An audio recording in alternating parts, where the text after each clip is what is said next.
अगं ये रमा, माझी अर्धांगिनी. अगं ऐकलंस का? आपली जान्हवी फर्स्ट क्लासमध्ये बी.कॉम पास झाली आहे. चीज झालं तिच्या मेहनतीचं. पेढे आणलेत, देवासमोर ठेवा व सगळ्यांना वाटा. रामराव खुशीत घरात येत जान्हवीच्या आईला बोलू लागले.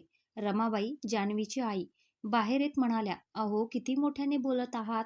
खबर आनंदाची आहेच म्हणा, पण जरा हळू. हळू का बरं? ऐकू दे साऱ्या दुनियेला, कळू दे सगळ्यांना आपली मुलगी सुंदरच नाही तर हुशार सुद्धा आहे ते.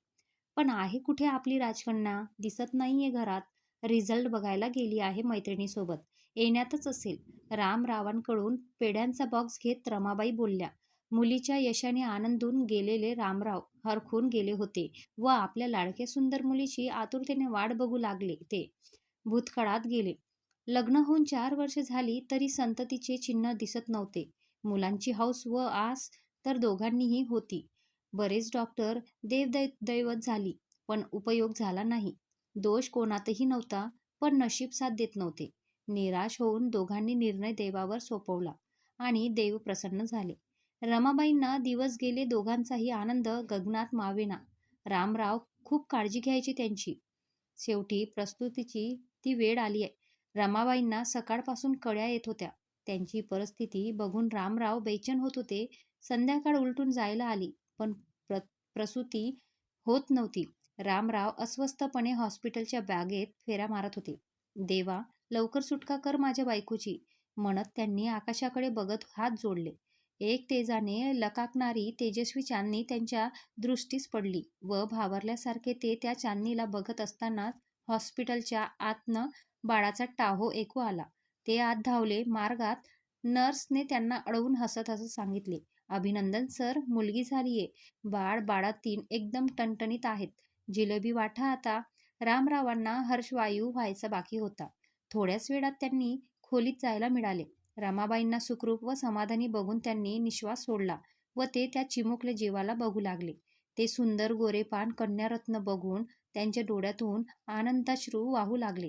रूपवान तेजस्वी रूपरे बघून त्यांना मगाशी बघितलेली चांदणी आठवली. त्यांच्या डोक्यात तिचं नाव ठरलं. ते नाव म्हणजे जान्हवी. नक्षत्रासारखी होती ती कन्या. ती आज ग्रॅज्युएट झाली होती. प्रयत्न करूनही दुसऱ्या अपत्याचा लाभ काही झाला नाही. सरते शेवटी देवाने दिलेल्या ह्या तेजस्वी रत्नावर त्या दोघांनी समाधान मानले. मैत्रिणीसोबत रमाने घरात प्रवेश केला. तिचा चेहरा आनंदाने फुलून आला होता. रामराव व रमाईने तिला जवळ घेऊन तिचं अभिनंदन केलं व पेढा भरविला. तिच्या मैत्रिणीचे कौतुक करत तिला पण पेढा दिला. थोड्या वेळाने मैत्रीण तिच्या घरी निघून गेली. रामराव म्हणाले, बेटा, जो आज तुझं ग्रॅज्युएशन पूर्ण झालं, तुला आज माझ्यातर्फे पार्टी. आपण बाहेर जाऊयात जेवायला. आनंदाने उड्या मारत जान्हवी तयार व्हायला गेली. रामराव शिकलेले होते. एका महाविद्यालयात ते मराठीचे प्राध्यापक होते. घरी 20 एकर शेती होती. घरी गाडी होती. एकंदरीत सुशिक्षित व सुखवस्तू घर होतं. जान्हवी म्हणजे मूर्तिमंत सौंदर्याची खाणच. 5 फूट 7 इंच उंची, गोरापान रंग, गोल हसरा चेहरा, चाफेकडी नाक, मोठे काळे डोळे ज्यात शालीनता दिसायची, काळेभोर कमरेपर्यंत येणारे केस व तरुणांचं तेज चढलेला सौष्ठव पूर्ण बांधा. हसताना तिच्या गालावर गोड खडी पडायची. बघणारा तिच्या रूपानं दिपून जात असे व तिच्या मोहन खडीत हरवून जात असे. स्वभावातील मार्दव तिच्या सौंदर्याला जास्तच खुलवत असे. देवानं मुक्त हस्ताने सौंदर्याची उधळण केली होती तिच्यावर.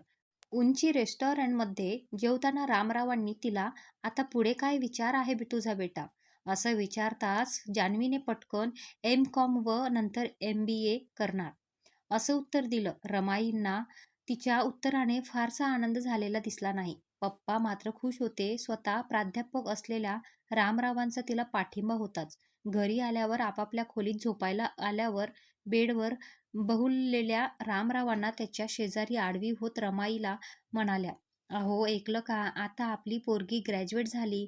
आता ती 22 वर्षाची होईल. आता तिच्या लग्नाचं बघायला हवं तुम्ही, पण जरा लक्ष घाला बरं. अगं लहान आहे ती अजून. शिकू दे तिला तिच्या मनाप्रमाणे. लग्नाला अवकाश आहे अजून. अवकाश कसला? मी काही तिचं उद्याच लग्न लावून द्यायचं म्हणत नाहीये, पण आता सुरुवात केली तर 2-1 वर्षात होईल, नाहीतर उशीर होईल म्हणते मी. बघूया. असं मोघम बोलत रामरावांनी विषयाला पूर्णविराम दिला. जान्हवीच्या लग्नाचा विषय निघाल्याने रामराव काहीसे अस्वस्थ झाले. काय कारण असावे? जान्हवीच्या जन्मानंतर त्यांनी रमाईबाईंच्या आग्रहाखातर तिची जन्मपत्रिका बनवून घेतली होती. सोबत आलेल्या सहकारी मित्राने फारच आग्रह धरल्याने त्यांनी ती पत्रिका त्याच्या ओळखीच्या एका ज्योतिषाकडे नेऊन दाखवली. त्या ज्योतिषाने पत्रिका बराच वेळ अभ्यासली व हसून म्हणाले, "अतिशय उत्तम आहे पत्रिका." परंतु न राहवून रामराव विचारते झाले. "परंतु काय गुरुजी? सांगावे की नको?" अशा विभ्रमात गुरुजी अडखळले. सरतेशेवटी ते म्हणाले, "विवाह सुखात अडथळे येऊ शकतात असं दिसतंय, पण ते तितकं कसं महत्वाचं नाही. कारण विवाह योग्य फारच प्रबळ व अतिउत्तम दिसतोय. का कोण जाणे?" पण रामरावांना गुरुजींच्या नंतरच्या वाक्यामध्ये फक्त सांत्वनाचा सूर जाणवला. एका अनामिक भीतीची लहर क्षणभरासाठी शरीरात तडवडून गेली. क्षणात स्वतःला सावरत त्यांनी ते विचार बाजूला सारत आपले कन्यारत्न सौंदर्यासोबत चांगले प्रारब्ध घेऊन आली आहे या आनंदात घर जवळ केले. आज जान्हवीच्या लग्नाचा विषय निघताच रामरावांना ती भविष्यवाणी आठवून अस्वस्थ व्हायला झाले. एकतर एकुलती एक मुलगी आपल्याला सोडून दुसऱ्या घरात जाणार ह्या विचाराने विषण्ण झाले असतानाच नेमकी ती भविष्यवाणी का आठवावी? रामराव अंथरुणातच अस्वस्थपणे तळमळत पडू राहिले. जान्हवी एम.कॉमच्या अभ्यासात गुंग झाली. मैत्रिणींसोबत कॉलेजला जाणे, घरी नियमित नोट्स करून अभ्यास करणे, याशिवाय ती एम.बी.एच्या निरनिराळ्या कॉलेजची माहिती पण जमा करत असे. रमाईबाईंना मात्र तिच्या लग्नाची चिंता भेडसावत होती. रूपवान जान्हवीसाठी माग्या घालणारे पण काही कमी नव्हते.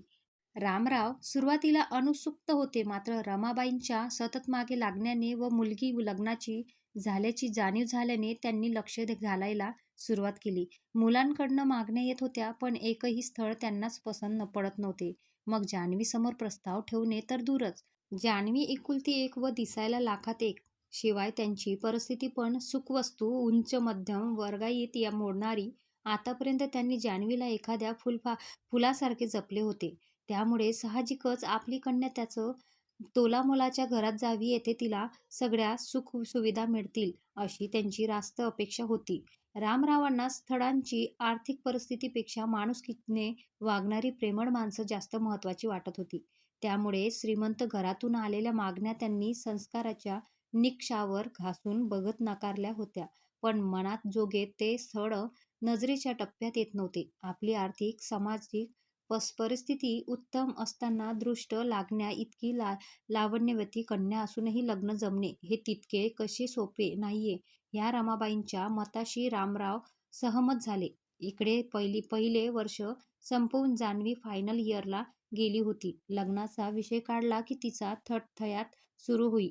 इतक्यात लग्न करायचं नाहीचा घोषात लावत होती ती. रामराव याच चिंतेत बसले असताना त्यांना एक घनिष्ठ मित्र घरी आले. त्याने कारण विचारता रामरावांनी मुलीच्या लग्नासाठी बघत असलेल्या सांगितलेले. "अरे, तुला हवा तसा मुलगा आणि घराणं आहे माझ्या नजरेत. नागपूरच्या देशमुखचा मोठा मुलगा अगदी योग्य आहे बघ जान्हवीसाठी.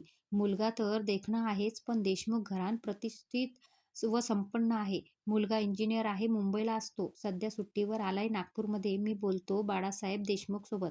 तू तयार असलास तर जाऊन बघूया नागपूरला." फोनाफोनी झाली. गाडीने रामराव व त्यांचे दोन मित्र नागपूरकडे निघाली. च्या मध्यवर्ती उच्चभ्रू वस्तीत बाळासाहेब देशमुखचा प्रशस्त बंगला होता. बंगल्याभोवती सुंदर बाग फुलवली होती. प्रशस्त लॉन व त्यातील मोठी शॅडो अम्ब्रेला व टेबल खुर्च्या लक्ष वेधून घेत होते. बाळासाहेब देशमुख एक मातब्बर असामी होते. घरची बरीच जमीन जुमला व इस्टेट असताना खरं तर त्यांना नोकरी करायची काहीही आवश्यकता नव्हती. परंतु पोलीसच्या नोकरीचे आकर्षण व देशसेवेचा ध्यास यामुळे ते इमानाने इनामदार नोकरी करून गेल्या वर्षी पोलीस अधीक्षक म्हणून सेवानिवृत्त झाले होते. त्यांना दोन मुले. मोठा प्रशांत व धाकटा प्रफुल्ल खानदानी होते. पण बाळासाहेब व त्यांना सुविद्य पत्नी शालूताई मोकळ्या स्वभावाचे होते. नवविचारांचे वारे घरात खानदानी आब सांभाळून वाहत होते. रामरावांना घर व घराणे तर एकदम पसंत पडले होते.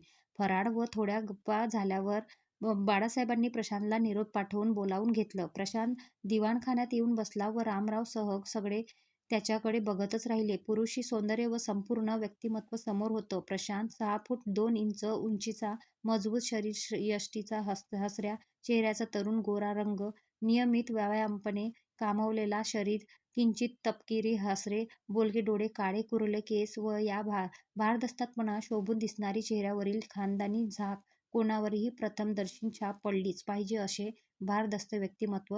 रामरावांना घर व मुलगा दोन्ही पसंत पडले. त्यांनी आणलेल्या जान्हवीच्या फोटोवरून तरी देशमुखांना मुलगी पसंत होती, पण प्रत्यक्षात बघितल्यावरच नक्की होणार होते. 2 दिवसांनी त्यांना आपल्या घरी येण्याचे निमंत्रण देत रामराव मित्रांसोबत औरंगाबादला घरी खुशीत परतले. रमाबाईंना पण फोटो व माहिती वरून मुलगा व घराणे पसंत पडले. आता मुख्य प्रश्न होता तो जान्हवीला या बघण्याच्या कार्यक्रमासाठी तयार करणे. रात्री जेवण झाल्यावर तिघेही हॉलमध्ये बसले असताना रामरावांनी खुबीने विषय काढला. जान्हवीने अपेक्षित नापसंत दर्शविले असता ते म्हणाले, "हे बघ बेटा जान्हवी, तुझ्यावर कसलीही जबरदस्ती नाहीये, पण तू फक्त एकदा मुलाला बघून घे. असं समज की आपल्या घरी पाहुणे आलेत एका दिवसासाठी." शेवटी जान्हवी कशीबशी तयार झाली. रामरावांनी तिला प्रशांतचा फोटो दाखवून इतर माहिती दिली. फोटो बघून जान्हवीच्या मनाची चलबिचल सुरू झाली. इतका हँडसम देखणा पुरुष ती पहिल्यांदाच बघत होती. वरकरणी काही न दर्शवता ती फोटो घेऊन रूममध्ये जात म्हणाली, "बघते सोशल मीडियावर आणखी काय माहिती मिळते ती." आई वडिलांच्या चेहऱ्यावरील स्माईल बघायला बाईसाहेब होत्या कुठे? ती चटकन पळाली तिच्या रूममध्ये. दार बंद करून घेत तिने फोटो निरखताना लॅपटॉप सुरू करून फेसबुकवर प्रशांत देशमुखांचा शोध घ्यायला सुरुवात केली. फोटो बघून आपल्याला त्याच्याकडे सारखं का बघावंसं वाटते ते न समजून तिचा चेहरा गोरामोरा होत होता. ती प्रशांतची माहिती सोशल मीडियावर बघू लागली. स्मार्ट तर तो होताच, पण त्याच्या पोस्ट, त्याचे विचार, त्याची उच्च अभिरुची दर्शवत होते. नकळत त्याने तिच्या मनाचा ठाव घेतला होता व ते तिला आवडलं होतं. तिच्या चेहऱ्यावर लज्जेची लालिमा पसरली. देशमुख मंडळी दुपारपर्यंत पोहोचणार होती. आईने सांगण्याआधी जान्हवी तयारीला लागली. जान्हवीला खरं तर कुठल्याही प्रसाधनाची कधीही गरज भासली नव्हती. तिचं नैसर्गिक सौंदर्य कसलाही कृत्रिम मेकअप मागत नव्हते. आज मात्र तिने हलका-फुलका मेकअप करून ओठांवर हलकी गुलाबी शेड फिरवली होती. तसे तर तिचे ओठ मुळातच गुलाबी होते. तिचं नटणं बघून रमाबाईंना हसू पण येत होतं व समाधान पण. मुलगी मनापासून कार्यक्रमासाठी तयार होते बघून त्यांना हवंसं वाटत होतं. 10च्या सुमारास देशमुख मंडळी औरंगाबादला पोहोचली. रामराव स्वागतासाठी पुढे आले. बाळासाहेब, शालूताई व प्रशांत कार घेऊन आले होते. प्रफुल्लचे कॉलेज असल्याने तो नव्हता आला. रामरावांनी सगळ्यांना घरात आणून अदबिले हॉलमध्ये बसवले.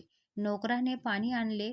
रामरावांसोबत रमाबाई आल्या व गप्पांना सुरुवात झाली. थोड्याच वेळात फराळाच्या डिशेस व चहा घेऊन जान्हवीने प्रवेश केला. सगळ्यांना फराळाची प्लेट देऊन झाली व वडिलांच्या सांगण्यावरून ती आई शेजारी बसली. आता ती थेट प्रशांतच्या समोर होती. दोघांचीही नजरानजर झाली, मात्र दोघेही स्वतःला विसरून बसले. राजबिंडा प्रशांतचे ते रूप जान्हवी भान हरपून बघत होती, तर साडीतल्या जान्हवीचे ते स्वर्गीय सौंदर्य प्रशांत अनिमिष नजरेने बघू लागला. आपल्याला बालकांच्या उपस्थितीचे पण भान राहिले नाही दोघांनाही. ती वयस्क मंडळी मात्र गालातल्या गालात स्मित करत होती. पसंत तर पडले दोघेही एकमेकांना. जमेल का लग्न? बांधल्या जातील का दोघेही एकमेकांशी आयुष्यभरासाठी? बघूया पुढील भागात. तर मित्रांनो, आजचा भाग कसा वाटला ते नक्की सांगा आणि व्हिडिओला लाईक करा, चॅनलला सबस्क्राईब करा. भेटूया पुढील भागात लवकरच. धन्यवाद.